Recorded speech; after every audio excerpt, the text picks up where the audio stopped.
그 자체 도시에 리스크가 없다는 거죠. 이제 그런 것들은 가는 거죠. 그래서 우리가 지금 이제 부동산을 바라볼 때 정말 중요한 부분은요. 안녕하세요. 세비티입니다. 오늘도 잠깐 시간이 남아서 이렇게 소치님들을 위해서 좀 영상을 찍어 보려고 합니다. 오늘 계속 영상 찍어야지 생각했던 내용이 있어요. 그게 뭐냐면 현재는 지금 서울 반등하고 있고 지금 경기도에서 뭐 강명이나 하남, 미사나 과천 이렇게 좀 선호하는 곳들은 상승을 하고 있거든요.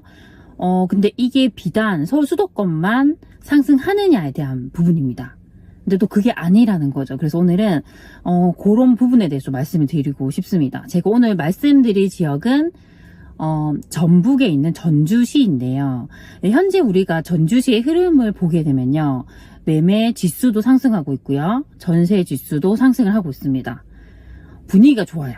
그리고 이제 좀 선호하는 아파트 단지들을 보면요. 전세 매물이 없는 경우도 많고 전세가도 되게 빠르게 반등하고 있어요.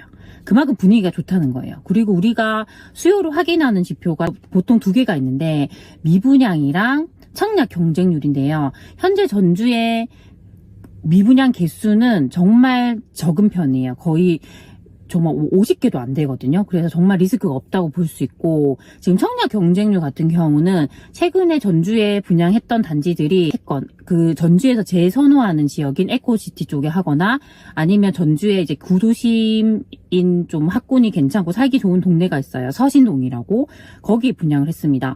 괜찮은 곳에 또 분양을 하다 보니까 청약 경쟁률이 거의 2자리 이상 나왔고 그렇게 상세하게 이렇게 타입별로 보면 뭐 거의 3자리 이상 경쟁률이 나온 단지도 있어요. 그 얘기는 그만큼 수요가 많다는 얘기죠. 근데 이제 전주를 딱 중심으로 보면 전주 주변에 있는 이런 소도시들 중에서 군산이랑 익산이 있습니다. 근데 군산과 익산 같은 그런 소도시는 현재 흐름이 지금 힘든 상황이에요. 미분양도 늘고 있고 입주 물량도 이제 있는 편이고 힘들거든요. 근데 대부분 지금 중소도시가 좀 그런 분위기예요. 근데 전주는 다르다는 거죠. 그럼 이게 이런 현상을 보면서 우리가 어떤 걸 알 수 있냐면 지방도 지방 나름이구나. 그러니까 우리가 요즘에 많이 얘기하는 키워드가 있죠. 양극화라는 키워드가 있죠. 확실히 그런 부분이 있습니다. 그래서 지금은 수요가 많이 몰리는 서울 수도권 이 흐름이 빠르잖아요. 근데 이렇게 일부 지방에 있는 도시들도 자체 수요가 많은 곳들은 또 자기의 갈 길을 간다는 거죠. 이제 그런 특성이 있습니다. 근데 또 전주만 그런 게 아니라 강원도에 보시면 춘천이 있어요. 춘천도 금리 인상에 큰 영향을 받지 않았고요. 매매지수, 전세지수 계속 빠르게 반등을 하고 있습니다. 그리고 또 경남으로 오면요. 진주라는 곳이 있습니다. 진주 같은 경우에도 최근까지도 계속 상승을 했습니다. 이제 이런 곳들은 그 주변 도시에서도 이 도시에 살고 싶어 하는 수요도 많고 그 자체 도시에 리스크가 없다는 거죠. 이제 그런 것들은 가는 거죠. 그래서 우리가 지금 이제 부동산을 바라볼 때 정말 중요한 부분은요. 확실히 그렇게 수요가 몰리는 곳인가의 부분 보셔야 되고 두 번째는 그 지역의 자체 리스크가 없느냐가 너무 중요하겠죠. 그래서 이렇게 보면 도시의 규모를 딱 비교했을 때는 만약에 대구광역시와 이런 전주를 딱 비교했을 때는 당연히 대구가 규모가 크죠. 그런데 대구는 지금 미분양이 워낙 많기 때문에 지금 미분양이 거의 9,000개, 아직까지 9,000개 정도 되거든요. 하락을 하고 있죠. 그런데 전주는 도시의 규모는 대구보다 작지만 상승하고 있다는 거죠. 그래서 이거 도시의 규모로 봐야 될 것이 아니라 그 도시 내에 자체 수요 그리고 리스크가 있느냐 이 두 가지를 가지고 지금은 판단해야 되는 시장이 아닌가 싶습니다.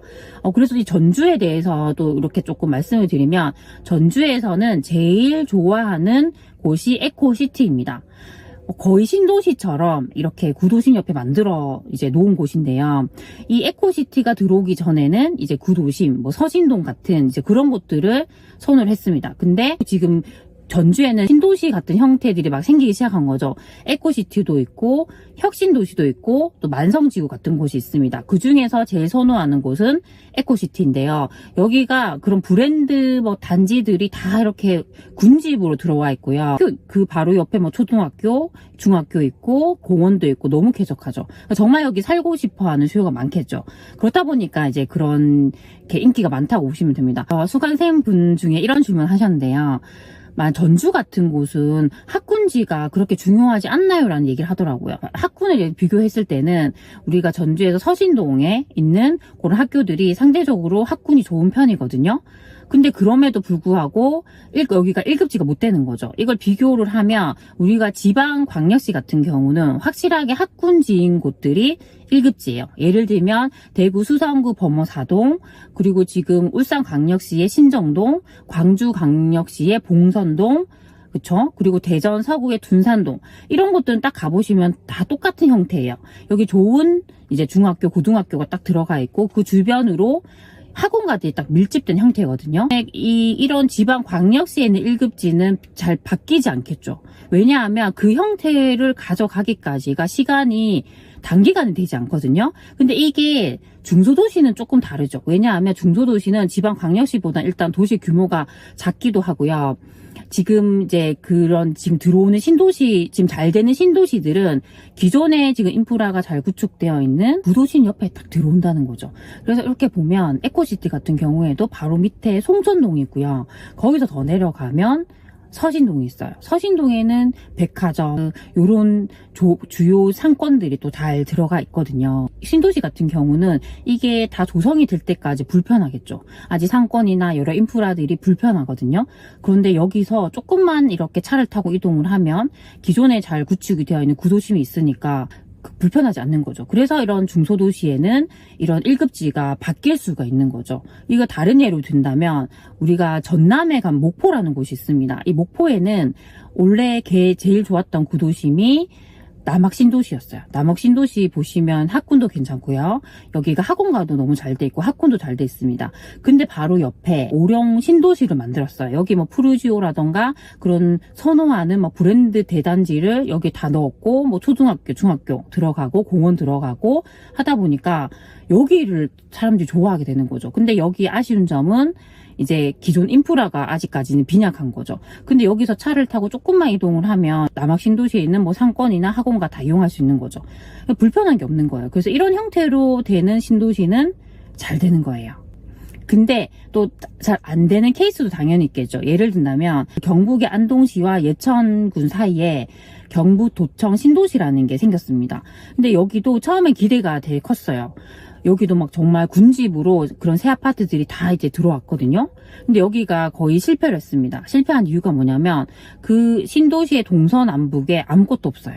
만약에 이 경북도청 신도시가 안동시의 뭐 구도심 같은 곳에 인접해서 들어왔다고 하면 이 신도시에서 그 구도심의 기존 인프라를 활용할 수 있기 때문에 잘 됐을 겁니다. 근데 그게 아니었다는 거죠. 그래서 우리가 특히 이런 중소도시를 분석을 할 때는요, 이런 걸 잘 봐야 돼요. 만약에 이 도시 안에서 신도시 같은 형태가 들어온다 했을 때 바로 인접해서 구도심이 있느냐 잘 보셔야 됩니다. 그래서 이제 전주는 또 그런 깔끔한 형태의 신도시들이 딱 들어오면서 직접 가보시면 정말 살고 싶을 정도로 너무너무 잘 돼 있습니다. 네, 그래서 지금은 현재는 전주는 흐름이 계속 좋기 때문에 잘 갈 거라고 보이거든요. 그래서 우리가 지금의 부동산 시장은 우리가 더 이렇게 잘 보셔야 되죠. 이게 무조건 서울 수도권만 오르는 건 아니거든요. 그 도시에 자체 리스크가 없는 곳들, 확실히 주변에서 되게 선호하는 좋은 이런 곳들은 오르고 있다는 거예요. 근데 이런 것들이 이제